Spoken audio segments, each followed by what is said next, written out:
21.5 चलेगा ना? देखिए वाला ना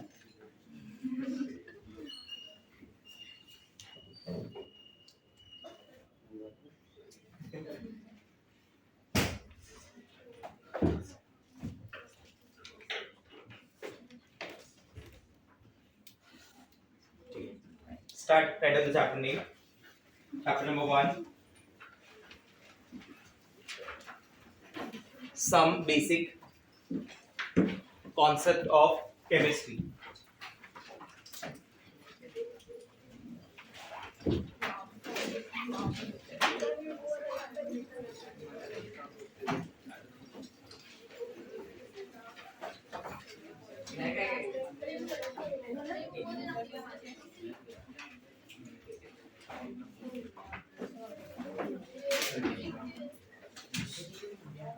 Some basic concept of chemistry, also popular by the name of mole concept. Yes.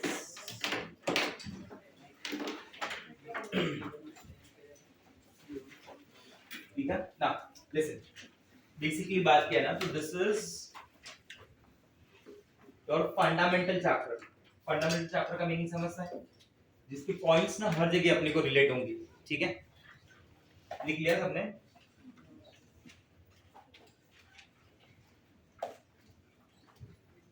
Some basic concept of chemistry, lecture number 1.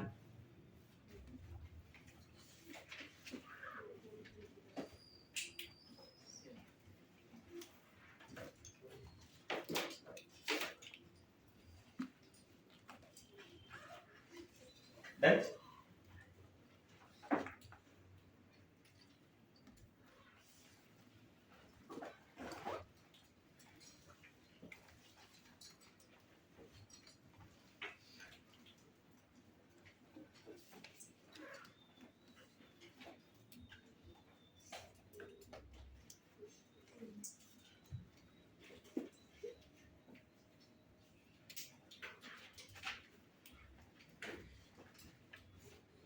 Done guys?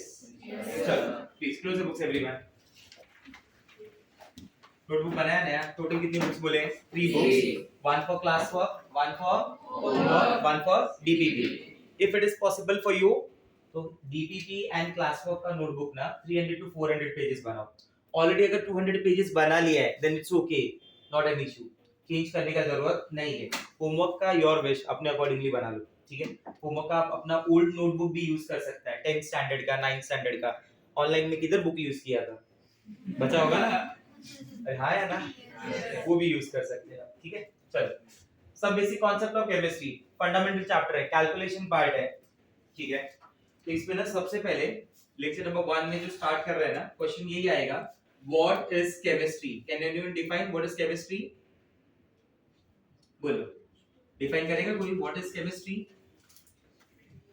Come on. Simple words में, in a simple word what we say, it is study of matter. Simple statement में क्या बोलते हैं? It is study of matter. What it is? Study of matter. पक्का? ठीक है, थोड़ा और अच्छे से बोलो ना.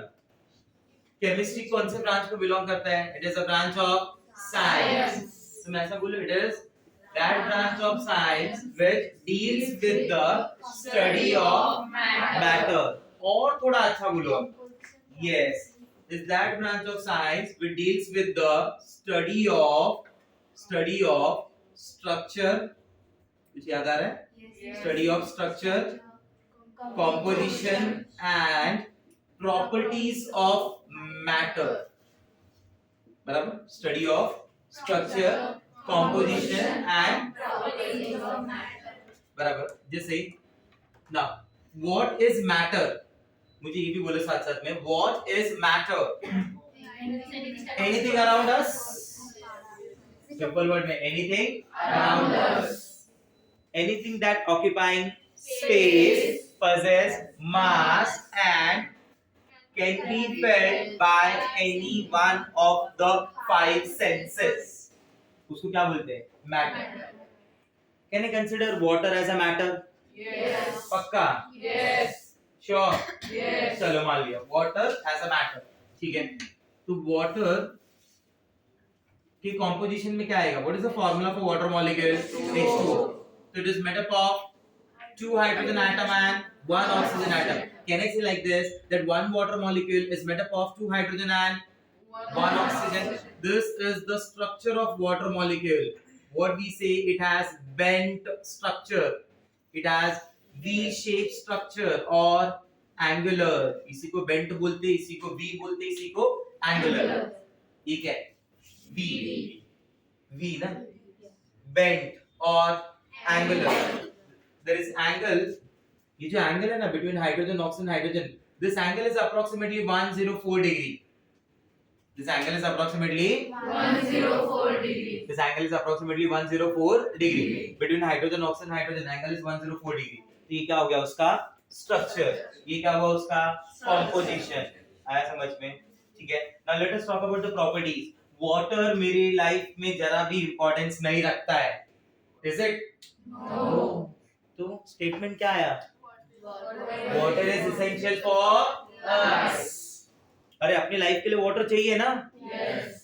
विदाउट वाटर आप लाइफ इमेजिन कर पा रहे अपना? मेरे लिए पॉसिबल नहीं है, हाँ या ना?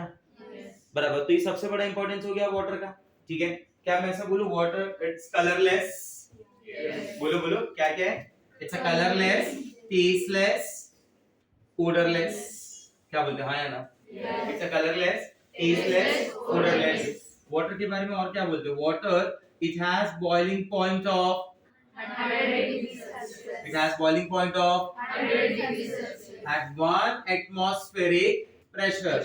आज तक आप कभी भी बोलते थे ना कि वाटर का बॉइलिंग पॉइंट, तो व्हाट वी से water it has boiling point of 100 degree Celsius, बराबर. 100 degree Celsius at 1 atmospheric pressure. ये याद रखना. 100 degree Celsius at 1 atmospheric pressure. 100 degree Celsius at 1 atmospheric pressure. 100 degree Celsius at 1 atmospheric pressure. बराबर. It has freezing point. It has freezing point of 0 degree Celsius. इसका freezing point कितना होता है? 0 degree Celsius. Boiling point 100 degree Celsius at 1 atmospheric pressure. बराबर. Water it has density of 1 gram per ml. कुछ याद आ रहा है? Water it has density of 1 gram per ml. Next. Water it acts as universal solvent. It dissolves many compounds, ionic, covalent, बहुत सारे compound को dissolve करता है. Can water dissolve NaCl? Answer is yes. Can water dissolve sugar? Answer is yes. Glucose dissolve करता है? Answer is yes. तो glucose, sugar वो सब किसका example? Organic. NaCl is an example of inorganic. नहीं समझा? समझा. Clear है मेरा बात? ठीक है. तो ये सब वाटर के लिए क्या हो गई? प्रॉपर्टीज. ये सब पढ़ना समझना इज केमिस्ट्री. अब बोलो आपस में definition. What is chemistry? It is that branch of science which deals with the study of structure, composition and properties of matter. Stop. Complete नहीं हुआ है, ठीक है. आगे सपोज आप घर पे से चिल्ड वाटर बॉटल लेके आए, क्या वो सेम वैसे का वैसे ही रहेगा आफ्टर 1.5 आवर? नो. पक्का? अब छुट्टी के टाइम पे after 2 lecture 3 lectures room temperature पे आ जाएगा वाटर? yes. हाँ या ना? yes. बराबर. मान लो घर पे से आइस लेके आए, वो आइस इधर क्या होगा? व्हाई? टेम्परेचर है ना, हीट मिल रहा है उसको, हाँ या ना? तो कहने से water in solid form, that is water in the form of ice, gets converted into water in the form of liquid, which gets converted into water in the form of vapor. Say something, yes or no? Yes. But ये possible कैसे होगा? By supplying heat. Heat supply करके ना? Yes. हाँ या ना? Water solid to water liquid and water liquid to water vapor. ये heat supply कर रहा हूँ मैं, इधर भी heat supply कर रहा हूँ मैं. Do you agree with this? Yes. बराबर. और अगर मैं कूल करूँगा तो water vapor converted into water liquid, वापस कूल किया तो water liquid converted into water solid. नहीं समझा? समझा. बराबर. वाटर के अंदर ऐसे चेंजेस भी आएंगे, फिजिकल चेंज, केमिकल चेंज, इन सब का भी स्टडी को क्या बोलते हैं? केमिस्ट्री. अब डेफिनेशन भी कंप्लीट कर रहा हूँ, ठीक है? Start. It is that branch of science which deals with the study of structure, composition, and properties of matter and changes taking place in it during reactions. Changes taking place in it during reactions. changes Taking place in it during reactions. taking place in it during reactions. नहीं समझा? उसको बोलते हैं chemistry. आया समझ में? Clear ये बात? Now let us understand what are the branches of chemistry. What are the branches of chemistry? पहला क्वेश्चन क्या था? What is Chemistry. Now let us understand what are the branches of chemistry. देखो, total there are 6 branches. Number 1, physical chemistry. कौन सा? Physical chemistry. That branch of chemistry which deals with the physical phenomena occurring in universe. Yes or no? जहाँ पे energy changes के बारे में पढ़ना हो, आया ना? That water bottle, जो आप chilled water bottle लेके आए थे, after 1.5 hour it comes to room temperature. Yes or no? Yes. There is energy change ना? There is Energy change. इसको मैं किस में पढ़ूंगा? कौन सी केमिस्ट्री में? Physical chemistry. That chemistry which deals with the laws. Which deals with the Laws. कभी ऐसा सुना है energy can neither be created nor can be destroyed. Only one form of energy can be converted into Another form. it's a part of physical chemistry. ऐसे laws का discussion कहाँ पे आएगा? Physical. आप समझ रहे मेरी बात? समझा नहीं समझा? बराबर. It deals with the numericals. इनमें numericals भी आएंगे. Solving में syllabus wise बोल रहा हूँ. Numericals. We don't say problems. We say. Numericals. We don't say. Problems. We say. Numericals. आपसे सॉल्व नहीं हुआ तो आपके लाइफ का प्रॉब्लम. अगर आपसे सॉल्व नहीं हुआ तो आपके लाइफ का प्रॉब्लम. अदरवाइज हम तो क्या बोलने वाले हैं? हाँ. When I say हम मतलब हम सब. जिससे नहीं हुआ वो क्या बोलेगा? क्लियर है मेरा बात? ठीक है. तो ये सब किस में आएगा? कौन सा chemistry? Physical. Then second one is the second branch of chemistry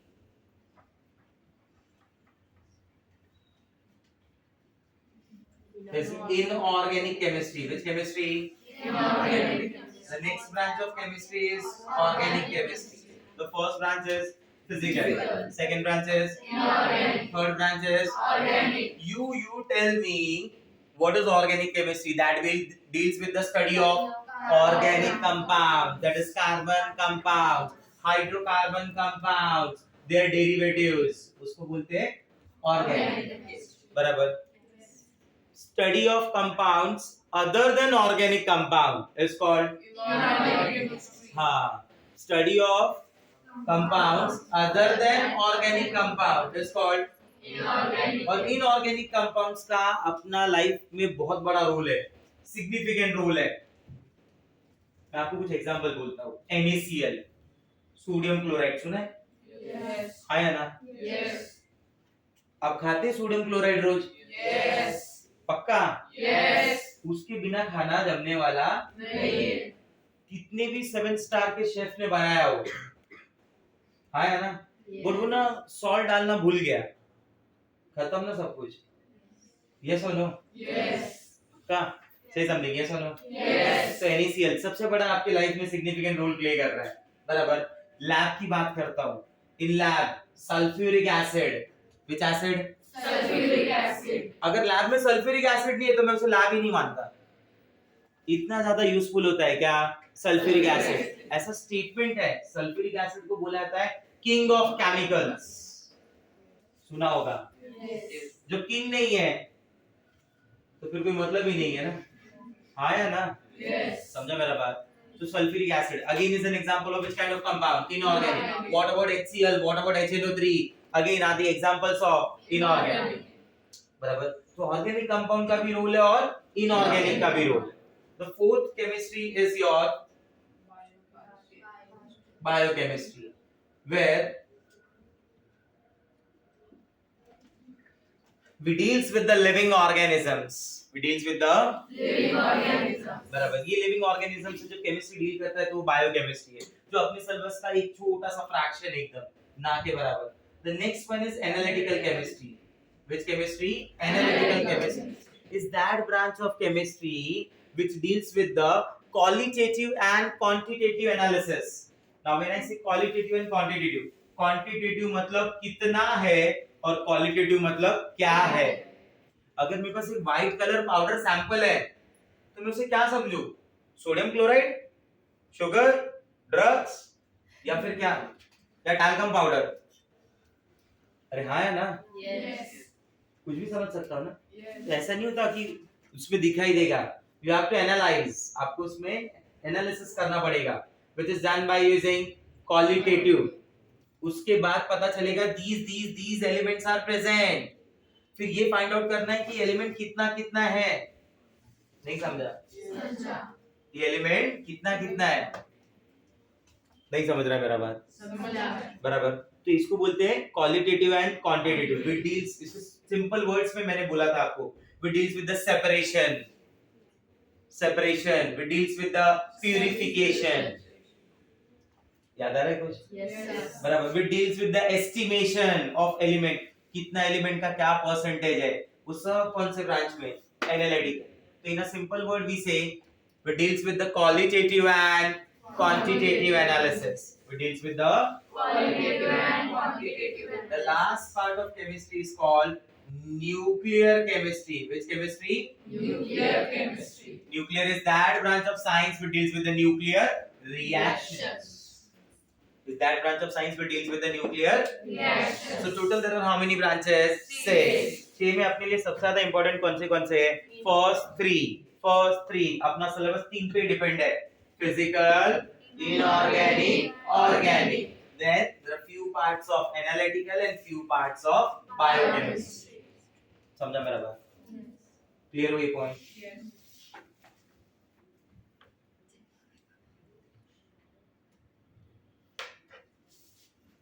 दो मिनट के लिए लिख लीजिए. आवाज नहीं करेंगे रिकॉर्डिंग करेंगे. जिसका भी आवाज आएगा मार्क आएगा.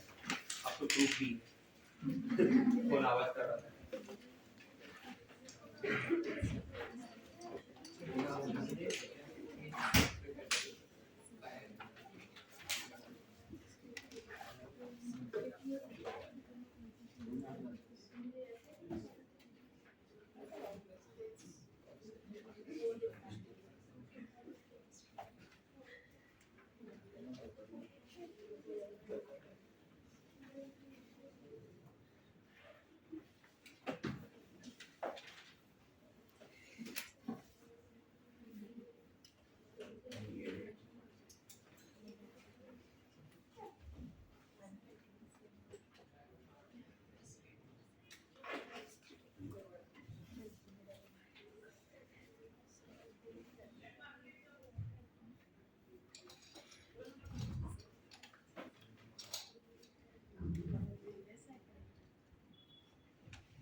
Okay, let's continue. Understood all the things? तो दो क्वेश्चन हुए. क्वेश्चन नंबर 1 क्या था? What is chemistry? And question number 2 is branches of chemistry. तो total there are how many branches? 6. ठीक है. सिलेबस के अकॉर्डिंगली जिसमें मेन यूज किसका है? First 3 physical, inorganic, organic. Chapters like mole concept. सुनना ध्यान से. Don't write. Now, chapters like mole concept, redox reactions, ionic equilibrium, chemical equilibrium, states of matter, solution colligative properties, chemical kinetics, electrochemistry, thermodynamics belongs to physical branch of chemistry. Chapters like modern periodic table, hydrogen, S block, P block, D block, coordination compounds, metallurgy, also called as general principles and processes of isolation of elements, belongs to inorganic chemistry. Whereas your carbon related chapters like IUPAC nomenclature, then isomerism, effects, hydrocarbons, halogen derivative of alkane, ये सब जो chapters आते हैं वो कौन C chemistry को belong करेंगे? Organic. ठीक है. Now let's see. The next part is we are going to discuss regarding the matter. तो मुझे मैटर के बारे में सबसे पहले पता होना चाहिए. ठीक है. तो you define what is matter. कैसे डिफाइन करते हैं मैटर को? बोलो. Anything which occupies space, possess mass. Anything which occupying space and possess mass and can be felt by any one of the 5 senses. वापस can be felt by any one of the 5 senses is called matter. Is called matter. Is called matter. Is called matter. तो यहाँ पे ना matter के classification के बारे में discuss करने वाले हम लोग. For classification, you know very well, we need some basis. Classification के लिए कुछ भी classify नहीं कर सकते ना. For classification, we need some basis. Some criteria should be there. क्यों आप batch 1 में हैं? Why not in batch 2? क्यों PCM में नहीं है? Tell me. बोलो. आप क्यों batch 1 में? कुछ तो reason होगा ना. आपने admissions पहले लिए. That's why you are in batch 1. कैसा है चेहरा देखिए? हाँ ठीक है चलो. Batch 1. हाँ तुम batch 2. Is it? No. For every classification, we need some basis. So your basis is on the basis of their physical state. इधर का basis क्या बोलेंगे? Classification का on the basis of Physical state. yes. तो your classification का basis क्या हो जाएगा? बोलो. On the first classification is on the basis of physical state. Physical composition, either you say physical composition or you say physical state. And on the basis of this physical state, these matters are further classified into how many parts? 3 parts. कुछ याद आ रहा है? Yes. बराबर. ऐसे तो total there are 5 parts, but मैंने बोला ना इस पर्टिकुलर चैप्टर में 3 ही पढ़ेंगे. आगे एक चैप्टर है states of matter, gaseous state, उसमें मैं आप पांचों के बारे में बताऊंगा. बट इधर 3 ही पढ़ना है. कौन सा? Solid, liquid and gas. वापस बोलो. Solid, liquid, gas. मतलब let me tell you, solid, liquid, gas का अरेंजमेंट, बराबर, अरेंजमेंट ऑफ पार्टिकल्स. ये जो पार्टिकल्स होते हैं ना, this particles can be atom, this particles can be molecule और इट कैन बी आयंस. कौन-कौन पॉसिबल है बोलो? Atom, molecule, Ions. इनको शॉर्ट में बोलते हैं constituent particles. क्या बोलते हैं? Constituent particles. Those constituent particles can be atom, ion, molecule. Can be Atom, ion, molecule. बराबर. Now when I say gold solid, so gold solid consists of what? Gold atoms. Water solid, that is ice, consists of what? Water molecules. NaCl solid, Na plus and Cl minus. तो solid में वो atom भी हो सकता है, ion भी हो सकता है और वो मॉलिक्यूल, मतलब तीनों केसेस में. इसलिए उनको बोलते हैं शॉर्ट में कॉन्स्टिट्यूएंट पार्टिकल्स. तो मैंने से पार्टिकल मतलब कुछ भी चलेगा. तो मैं बोलता सॉलिड में जो पार्टिकल्स है ना, उनका अरेंजमेंट कुछ ऐसा है. डायग्राम देखो. ध्यान से देखो डायग्राम, दिख रहा है? दिख रहा है? देखते रहो।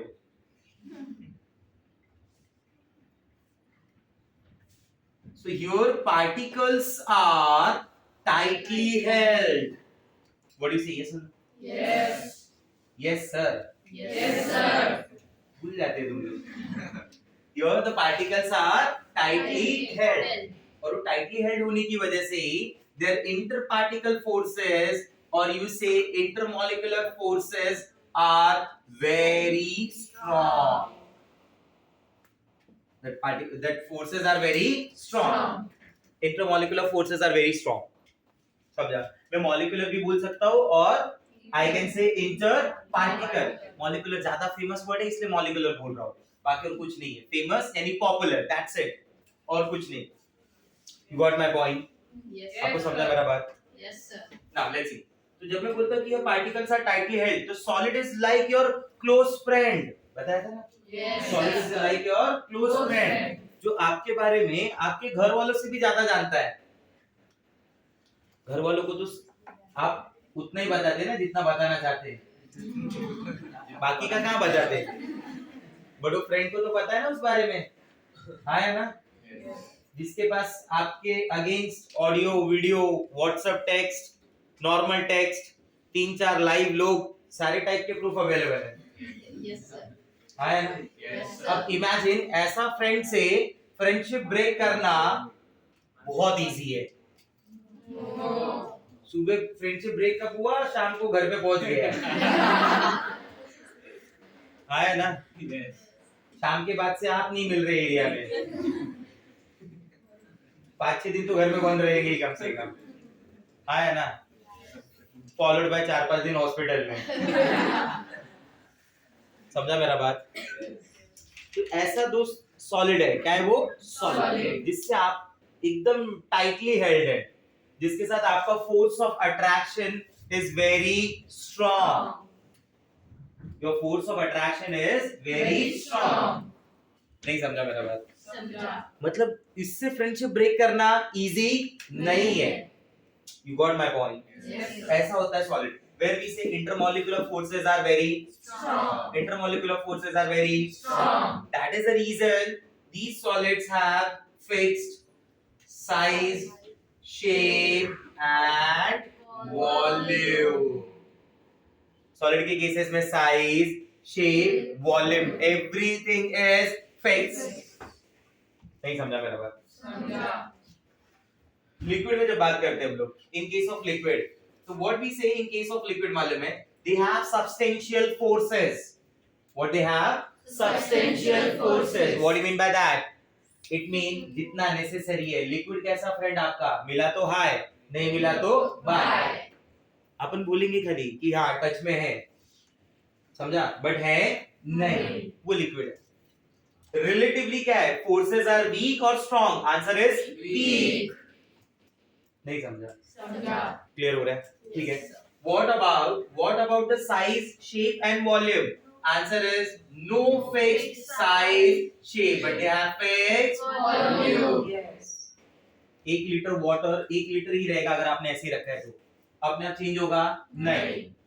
समझा मेरा बात? अब आ जाओ इस तरफ। गैसेस में आप क्या बोलोगे? बोलो। In case of gases tell me, ये कैसा फ्रेंड होगा? ये फ्रेंड ही नहीं है तो ये दुश्मन है? नहीं, अननोन पर्सन। आप वॉक कर रहे रास्ते पे, कोई भी जान पहचान वाला है या नहीं है, बराबर दो ही सिचुएशन होगा। नहीं है जान पहचान वाला तो क्या होगा? गैस। पहचान वाला है तो आइदर सॉलिड और लिक्विड। अननोन है तो गैस। नहीं समझा? समझा। अननोन है तो गैस। अननोन है तो गैस। आपका उसके साथ क्या अट्रैक्शन है? जीरो। आपका उससे क्या रिपल्शन है? Zero. That is the reason we say in case of gases there are no intermolecular forces. नहीं समझा? समझा। That is the reason we say कि in case of gases there are no intermolecular forces. Liquid में weak है, इधर सीधा सीधा ना बोल दिया मैंने, no intermolecular force. What about the size? No fixed size, no fixed shape, no fixed volume. अरे मैं तो ऐसा बोलता हूँ in case of gas, volume of gas is basically the volume of container in which gas is passed. You got my point? Yes. ये मेरे लिए answer होगा. If gas is passed in 2-liter container, listen. If gas is passed in 2 liter container. it occupy volume of 2 liter. नहीं समझा? If Samjha. gas is passed in 5-liter container, then it occupy volume of 5. If gas is passed in 10-liter container, 10 ना. If gas is passed in 1000-liter container, 1000. नहीं समझा? Samjha. मतलब gas का खुद का कोई वॉल्यूम नहीं है. जो कंटेनर दे दे वही है. नहीं समझा? Samjha. क्लियर हुआ मेरा बात? Yes. ये मेरे को ना न्यूमेरिकल पर्पस के लिए बहुत अच्छा है. Volume of gas is exactly equal to the volume of container in this gas is passed. समझा मेरा बात? Yes, sir. पक्का? Yes, sir. Now what we say, solids are not compressible, liquids are slightly compressible, where gases get easily Compressed. yes, gases get easily compressed. Solids have higher density, liquids have relatively low density, whereas gases have least density. What is density? Density is mass upon volume. This form of density is called absolute density. बराबर? कभी भी इसको क्या समझना है? Density. हाँ ना? Heart with an arrow. नहीं ना? कहीं बीच पे बनाया हुआ है, फोर्ट पे बनाया हुआ है, नहीं ना? अपना नाम, उसका नाम, कुछ नहीं भाई. जब तक एंट्रेंस क्रैक नहीं होता, what it is? Mass upon yes. ऊपर का पार्ट मास, नीचे का पार्ट Volume. बस. इधर एक ही नाम है मास और इधर भी एक नाम है वॉल्यूम, और मिला के क्या बन गया? Density. Density. What is density? Mass upon volume. Volume. बराबर. Solids have higher density as compare to Liquid. liquid have higher density as compared to gases. थोड़ा सा गड़बड़ है in case of water. Water के केस में ना ice, आपने सुना है ऐसा क्वेश्चन आता है, why ice floats on liquid water? Ice भी वाटर ही है, सॉलिड फॉर्म है. लिक्विड वाटर तो है ही, तो क्या होना चाहिए? सॉलिड का डेंसिटी ज्यादा कंपेयर टू, Liquid. बट इधर उल्टा हो गया. लिक्विड का डेंसिटी कंपेयर टू. आया समझ में? इसका रीजनिंग हम लोग बाद में देखने वाले हैं कि ऐसा क्यों होता है, कि why ice floats on water. ठीक है, ये समझा ये बात? Any doubt with this? No. Example समझे? ठीक है, लिक्विड में एग्जांपल समझा आपको. चलो let's proceed. Now the next part is the second kind of classification is on the basis of chemical composition. On the basis of chemical composition. Chemical composition के basis पे matter are further classified into two parts. The first part is pure substances. बोलो सबसे पहला part कौन सा है? Pure substances. And the second part is mixture. बराबर. एक का नाम क्या है? Pure substance. एक का नाम क्या है? Mixture. Now listen carefully. Pure substances और मिक्सचर में डिफरेंसेस देखते हैं. वाटर क्या है ये बोलो? Water. क्या है ये? Water. Tell me. प्योर और mixture? Pure. What is the pure substance हुआ ना? Yes. आया ना? Yes. पहले ना डिफरेंस समझ लेते हैं between pure substance and mixture. Alcohol, tell me. Pure और मिक्सचर? प्योर. वो अल्कोहल भी क्या है? प्योर सब्सटेंस है. वो एक ही है ना, अल्कोहल है, इथाइल अल्कोहल. तो इट इज प्योर. ये ग्लास, कांच का ग्लास, ये इसमें अल्कोहल, ये इधर से water. Now it is Mixture. समझा difference? Pure substances and mixture. Salt दिख रहा है? सॉल्ट, अरे हाँ है ना? Yes. प्योर सब्सटेंस और mixture. Pure substance. Sugar pure substance. Mixture mix कर दिया ना, तो अभी उसमें दोनों है, शुगर भी और Salt. ऑक्सीजन गैस आ रहा है ना इधर? ऑक्सीजन. Yes. पक्का ना? Yes. हम किसके बिना नहीं रह सकते? Oxygen. उसके बिना, इसके बिना, सब झूठ है. हम सिर्फ Oxygen. हाँ, फॉलोड बाय वाटर। अरे वाटर भी चाहिए ना अपने को। वो अलग बात है, ऑक्सीजन का स्ट्राइक रेट थोड़ा ज्यादा है, समझा ना, स्ट्राइक रेट ज्यादा है मतलब तो जल्दी जल्दी घर पे भेजता है, वाटर थोड़ा टाइम लेता है। ऑक्सीजन गैस है या नहीं है? आया ना, ये आया ऑक्सीजन गैस, ये कंटेनर है, कंटेनर, ये ऑक्सीजन गैस आ गया अंदर। से समथिंग है, सुनो, नाइट्रोजन गैस दिख रहा है, लेके आ जाओ, आ गया कंटेनर में। कार्बन डाइऑक्साइड भी डाल दिया, नहीं समझा? कंटेनर बंद, अंदर मिक्सचर में क्या क्या है बोलो? Oxygen, nitrogen, carbon, these are the three major component in atmosphere। पक्का? इंडिविजुअली अब बात करते हैं। Oxygen gas pure substance, nitrogen gas, carbon dioxide gas, container के अंदर तीनों मिक्सचर, नहीं समझा? Sand pure substance, water mixture, नहीं समझा? पक्का? Everyone sure? तो now let us understand pure मतलब प्योर सब्सटेंसेस क्या होते हैं बेसिकली। सर आप जिस हिसाब से एग्जांपल बोल रहे हो तो उसके अकॉर्डिंगली तो pure substances are the compounds and the elements, compounds and the gold, 24 carat pure gold, pure substance नाम ही है प्योर गोल्ड, प्योर सब्सटेंस ना। Silver, silver atom pure, yes और नो? समझा मेरा बात?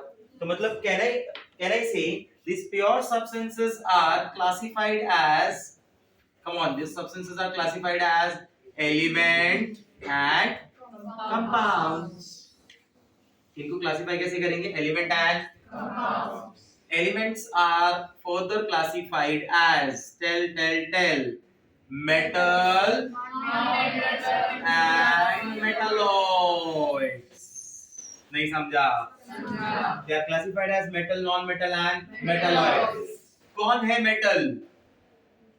जो बोलता है मी पॉजिटिव ऑलवेज, ऑलवेज या always? Yes, me positive always, be positive always, be positive always। जो चिल्ला चिल्ला के बोले ऐसा एलिमेंट जो पॉजिटिव बनना चाहता है, क्या बनना चाहता है? पॉजिटिव, वो मेटल। वो क्या है? मेटल। पॉजिटिव बनने के लिए क्या करना पड़ेगा? कुर्बानी देनी पड़ेगी इलेक्ट्रॉन की, which have tendency to lose electrons, which have tendency to lose electrons। आया ना? And that's why their character is electropositive, because they want to become positive, they possess positive affinity। नहीं समझा? बराबर। तो ये होता है मेटल, ये होता है मेटल, बराबर।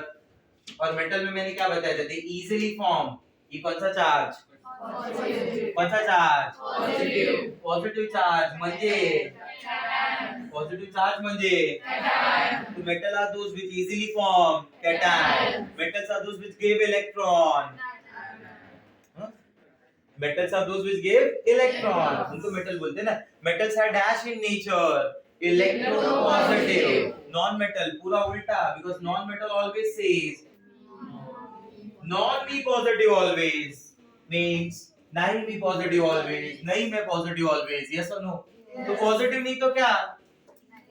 नेगेटिव। आया? समझा मेरा बात? They have tendency to gain electrons, they are electronegative in nature, they easily form anions, बराबर। cation म्हणजे with charge positive, so this is minus, यानी आया समझ में? और मेटल एंड नॉन मेटल के देयर आर फ्यू प्रॉपर्टीज जो अपने को पता होनी चाहिए, जैसे फिजिकल स्टेट, याद है? And the next is hardness. Physical state के बाद क्या है? Hardness. Next is lustre, next is sonor, senorita, yes। The next is conductivity। Shortcut क्या बताया था याद करने का? बोलो। पेसर शामी, वापस start. Pacer Shami,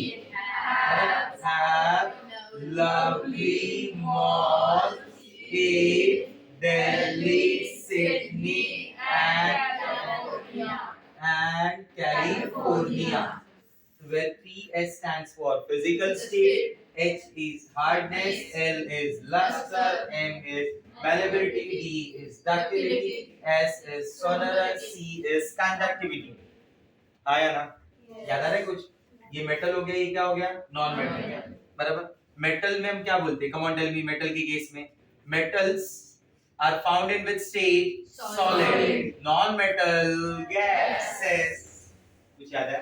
Yes. Metals are generally found in which form? Solid. Whereas non-metals are generally found in? Yes. No doubt, bromine is found in liquid. Whereas in metal, that mercury is found in liquid. इतना तो चलेगा. That's why the word is used generally. इसलिए तो word use किया generally. बराबर. Hardness. Metals are hard. Non-metals are soft. Luster shown by metals. Copper, silver, gold. सब में luster है. आया ना? Yes. And there is a difference between luster and color.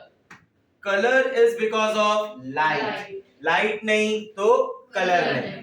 ये रूम का सारा लाइट बंद, सारा लाइट गायब, तो सब अंधेरा अंधेरा दिखेगा. आया ना? Yes. बट उसी में अगर 200 केजी गोल्ड है रॉकी भाई का, तो दिखेगा क्या? कैसे? Shine, lustre. समझा? तो colour is because of, Light. लेकिन लस्टर लाइट के लिए रिस्पॉन्सिबल नहीं. मतलब लस्टर को जरूरत नहीं लाइट का. समझा मेरा बात? ठीक है. तो lustre shown by metals. Non metal में नहीं पॉसिबल है ना. What about the malleability? Thin sheets में कन्वर्जन किसका पॉसिबल है? गैसेस को थोड़ी कन्वर्ट कर सकते हैं. Obviously metals. The drawn into wires. Copper wire, copper wire, copper wire. School bell, टन टन टन टन टन. याद है कुछ? Yes. हाँ. टेंपल में वो जो घंटी लगी है. अगेन साउंड है ना, मेटल्स का साउंड है, वो स्पेसिफिकली मेटल्स ही दे सकता है. तो property shown by metals, sound वाला प्रॉपर्टी. स्कूल का सबसे बेस्ट लाइन जो सब कोई बाहर करता है, metals are good conductor of, metals are good conductor of. Yes. तो ये इनमें पॉसिबल है, इनमें नहीं पॉसिबल है. but graphite is one of the exceptions in case of non-metal, due to the presence of pi electrons, due to the presence of free electrons, that graphite becomes a good conductor of electricity along with the heat. वो heat का भी conductor है. नहीं समझा? Clear हो रहा है? बराबर. तो एक टाइप का क्लासिफिकेशन आपने एलिमेंट दे दिया. कंपाउंड्स को कैसे क्लासिफाई करते हो? Compounds are classified as inorganic and organic. Hydrocarbon and their derivatives are called organic. What do you mean by hydrocarbon? When hydrogen meets, when hydrogen meets, when hydrogen meets, what it is called?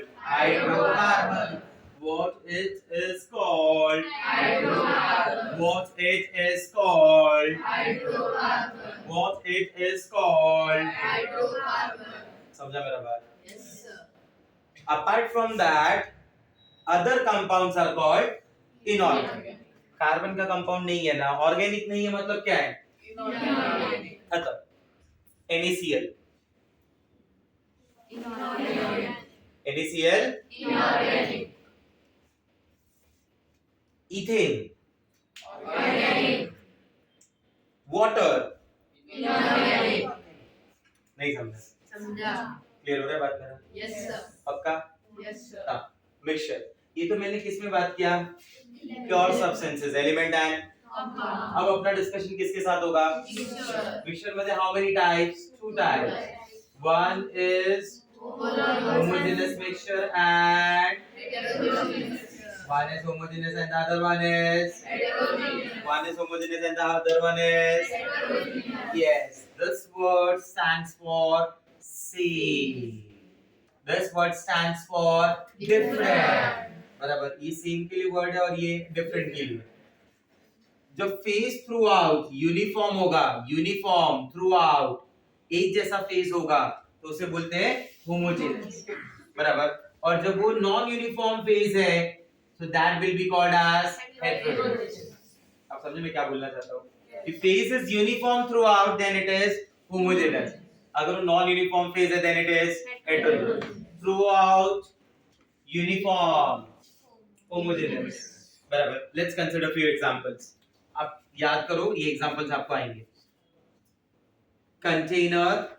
Container water plus NaCl, water plus NaCl, वापस water plus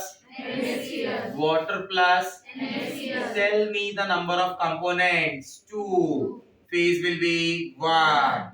वो सब एक जैसे दिखते हैं ना? क्या आप ऐसा ढूंढ के NaCl बाहर कर देते हैं? Is it possible? No. Once it get dissolved, possible ही नहीं है बाहर निकालना ना? तो component कितने हो गए? 2. Phase will be 1. So this is an example of homologous. Homogeneous. आया समझ में? देखो, let's see. Ethyl alcohol along with water. Ethyl alcohol along with water. Come on, tell me the number of components. 2. Phase will be 1. So this alcoholic solution is an example of homogeneous mixture.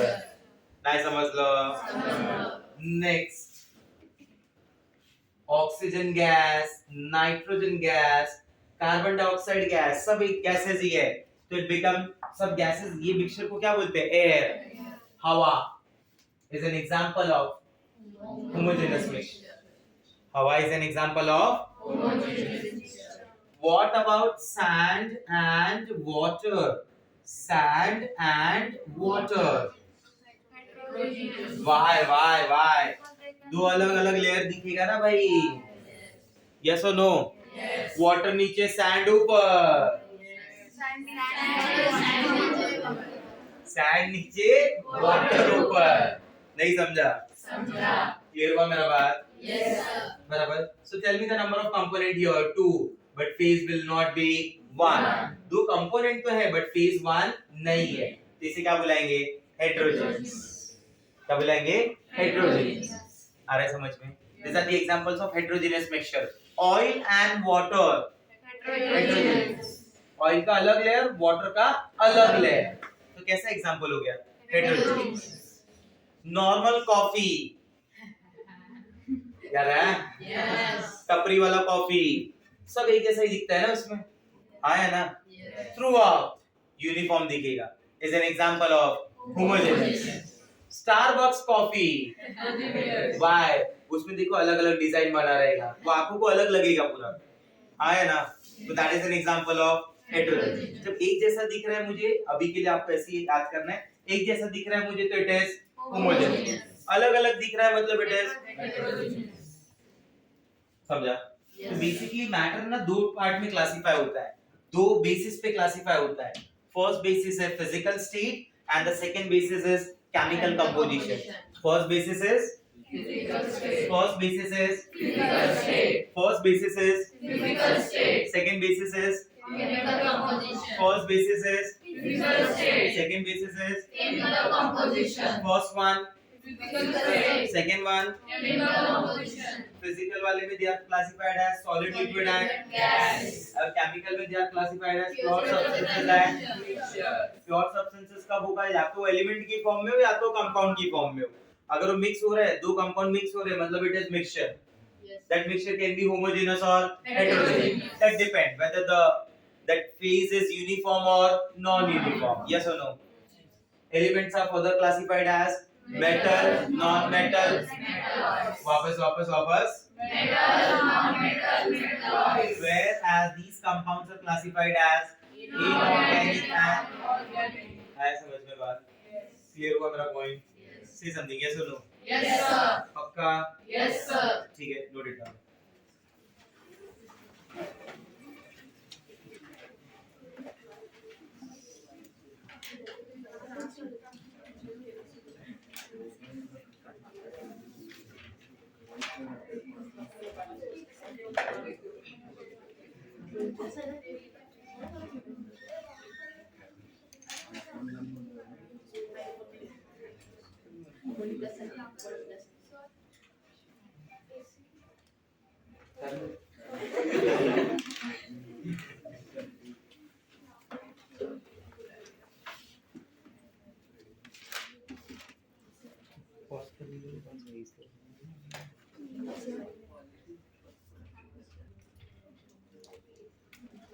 तो matter का part clear हो गया एकदम, ठीक है।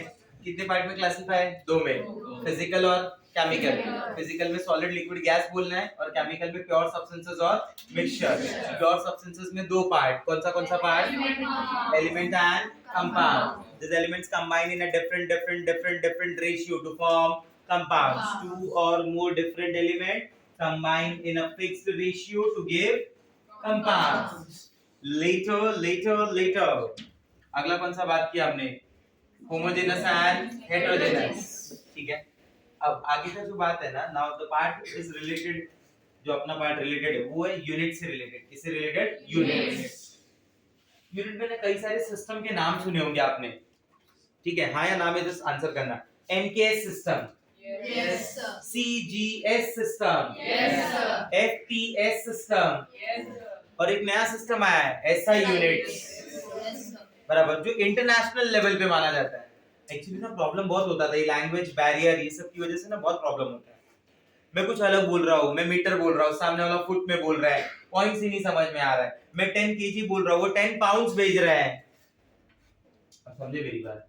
इसलिए अलग unit international level पे सिस्टम बनाया गया, कॉल्ड एसआई यूनिट्स। क्या बोला गया? SI units. बराबर। लेंथ के लिए एसआई यूनिट है, मास के लिए है, प्रेशर के लिए है, बराबर। अब जो मैंने एसआई यूनिट्स अपने पास है, उनकी भी फ्रैक्शनल यूनिट्स हैं। उनके भी क्या है? Fractional unit. Now let us understand कि फ्रैक्शनल यूनिट्स का क्या जरूरत है। फ्रैक्शनल यूनिट्स का क्या जरूरत है? You tell me distance from Sangli to Islampur कितना डिस्टेंस होगा? It is around 40-45 kilometers. Yes. Say something, yes or no? Yes. You tell me the length of the board. ये बोर्ड का क्या लेंथ होगा? It is around 2 to 3 metre. Yes. 3 metre के आसपास होगा, हाँ या ना? Yes. वो जो बड़ा वाला स्केल होता है ना, बड़ा वाला स्केल, that is 1 मीटर। तो उसके आसपास 2-3 मीटर के आसपास होगा, हाँ या ना? Whatever it is, 3-4 metre, but इससे ज्यादा तो नहीं होगा ना। 3 किलोमीटर, 4 किलोमीटर, 5 किलोमीटर, नहीं ना? पक्का? ठीक है। आप मुझे बोलो ये मार्कर का लेंथ कितना होगा? 10-12 सेंटीमीटर, हाँ या ना? आपका फर्स्ट आंसर था 45 किलोमीटर, बराबर। आपके हर एक आंसर में there are 2 parts, one part is numeric and the other part is unit. किसी भी आंसर को प्रॉपर्ली बोलने के लिए दोनों पार्ट का रिक्वायरमेंट है यहाँ पे, बराबर। नेक्स्ट आंसर आपका था 3 मीटर, नेक्स्ट आंसर था दैट वाज 10 सेंटीमीटर, बराबर। व्हाई नॉट ये और ये answer in kilometre? Why not this answer is in metre? Length का ऐसा यूनिट इज मीटर, लेंथ का ऐसा यूनिट इज Meter. लेंथ का ऐसा यूनिट इज Meter. लेंथ का ऐसा unit is Meter. so why not this answer is in meter, why not this answer in meter? मैं इसे किलोमीटर में क्यों नहीं बोल रहा हूँ, मैं इसे मीटर में क्यों नहीं बोल रहा हूँ? तो साइंस क्या बोलते हैं, ब्रेन को ना 1 to 100 वाले नंबर जो होते हैं ना, वो अच्छे से समझते हैं, बराबर। तो हम ज्यादातर ट्राई करते हैं इन्हीं नंबर्स के बीच में डील करने के लिए, बराबर। ऐसे बोल सकता हूँ 45 into 10⁻³ मीटर, यस और नो? Yes. बराबर। बट ज्यादा अप्रोप्रिएट क्या बोलना होगा? 45 किलोमीटर, वो इजीली समझेगा। मीटर का मैंने फ्रैक्शनल यूनिट क्या निकाला? सेंटीमीटर, मिलीमीटर, आया ना? Centimetre, millimetre are the different units, yes और नो? Yes. क्लियर हो रहा है बात? Yes. फ्रैक्शन में यूनिट्स में बात कर रहे हैं, इसमें इसको सेंटीमीटर में बोलना ज्यादा बेटर है एज कंपेयर टू मीटर। इसे मीटर बोलना ज्यादा बेटर है क्योंकि उसका लेंथ उतना है, ये बहुत ज्यादा लेंथ है, इसलिए उसे क्या बोल रहे हैं? किलोमीटर। तो ऐसे ही ना फ्रैक्शनल यूनिट्स निकाले गए, बराबर। क्यों? जिसके बारे में बात हो रहा है वो अमाउंट में ज्यादा है या फिर कम। मास में भी ऐसे यूनिट्स होते हैं, you know very well, kilogram, gram, yes और no? Yes. Then we have milligram, yes और नो? Yes. बराबर। हम पोटैटो वेजिटेबल्स बाय करते हो कैसे बाय करते हैं? In terms of KG, in terms of kg, in terms of kg, when we buy gold, gold कैसे बाय करते हैं? इन टर्म्स ऑफ ग्राम, 10 ग्राम, 20 ग्राम, 30 ग्राम, 40 ग्राम, 50 ग्राम, बस इससे ज्यादा नहीं, एक बार में। हाँ या ना? yes, सैफरन पता है ना, केसर, yes, जुबा केसरी वाला नहीं, असली वाला केसर। हाँ, वो केसर कॉस्टली होता है, उसे कैसे बाय कर सकते हैं? In terms of milligram, quantity में कम लेना है तो, बराबर। अब मुझे अगर यही चीज किलोग्राम में बोलनी पड़े तो मुझे क्या बोलना पड़ेगा? 1 मिलीग्राम को 0.0000001 किलोग्राम, इतना केसर चाहिए। तो इससे बेटर में सीधा सीधा क्या बोल दो? 1 मिलीग्राम। क्या आपको कन्वीनियंट लग रहा है बोलना? 1 मिलीग्राम। नहीं समझा? ऐसा है। क्लियर हो रहा है बात मेरा? ठीक है। So that is the reason fractional units are used. हमने अपने यूनिट्स में भी क्या धीरे धीरे किया? Fractional units. आपको समझा मेरा बात? हम लोगों ने यूनिट्स के अंदर भी फ्रैक्शनल यूनिट लेके आए। जैसे आपको लेंथ में दिखा, मीटर का सेंटीमीटर है, डेसीमीटर है, मिलीमीटर है, पिकोमीटर है, नैनोमीटर है। वैसे इधर भी है, किलोग्राम का ग्राम है, मिलीग्राम है, लाइक दैट। समझा मेरा बात? हाँ या ना? क्लियर हो रहा है? yes, sir. तो ऐसा यूनिट्स अब, अच्छा ये जो पहले के सिस्टम थे एफपीएस, ये अज्यूम किए गए। ऐसा बोला जाता है कि एक म्यूजियम में एक किंग का फुट रखा हुआ है, बराबर। उसका जितना भी लेंथ होता है that is considered as 1 foot, that is considered as 1 foot. एक ग्रेन का पीस है म्यूजियम में, बराबर। उसका जो भी मास है that mass is considered as 1 gram, that mass is considered as 1 gram. तो मतलब कुछ बातें थी जिनको अज्यूम किया था, जिनको अज्यूम करके बोला गया था, वही आगे कंटिन्यू हुआ यूनिट्स के रिलेटेड। समझ रहे हैं आपको बात? ठीक है। तो अपने को जो बेसिकली अभी पढ़ना है, जो समझना है, वो कौन सा सिस्टम है? एसआई यूनिट्स, बराबर। उसमें भी किसकी किसके बारे में ज्यादा डील करना है? मास के बारे में डील करना है, लेंथ के बारे में डील करना है, वॉल्यूम के बारे में डील करना है, प्रेशर डील करना है, आया समझ में? And then temperature. And apart from this there is one more जो हमें पढ़ना है सिलेबस में ज्यादा से ज्यादा, अमाउंट ऑफ सब्सटेंस के लिए होता है मोल। क्या होता है? मोल। आपको समझा बात? क्लियर है ये पॉइंट? ठीक है। तो लेंथ की यूनिट से स्टार्ट करेंगे। किसकी यूनिट से? लेंथ। लेंथ का एसआई यूनिट क्या है? Answer is metre. लेंथ का SI unit is metre, length का एसआई यूनिट इज मीटर, बराबर। तो देखो, आज एक ही यूनिट के बारे में बता रहा हूं, सिर्फ लेंथ के बारे में बस।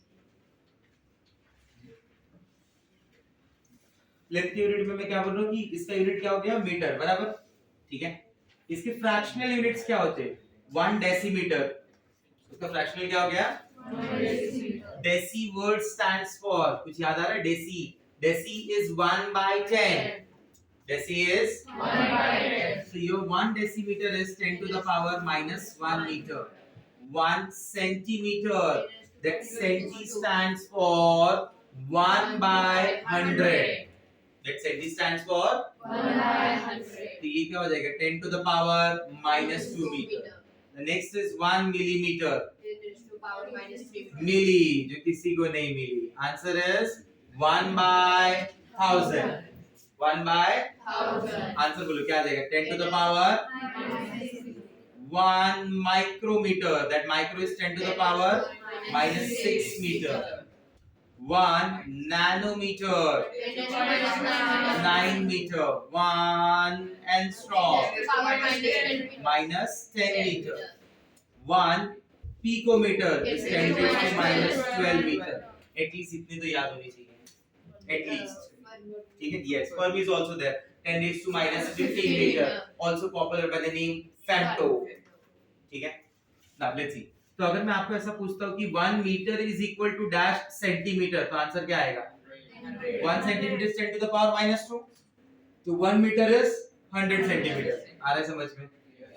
ये साथ साथ में ये रिलेशन भी याद रखेंगे। 1 nanometre is equal to 10 angstrom is equal to 1000 picometer. So what is the relation between angstrom and picometer?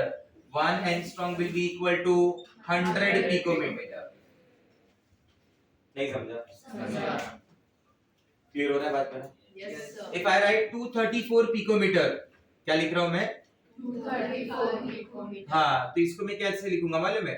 2 in terms of meter, 234 into 10 raised to minus 12 meter. समझा? Because what is the relation between picometer and meter? Check. 1 picometer is 10 raised to हाँ, minus तो इसको 12. मैं लिखूंगा 234 into 10 raised to minus 12.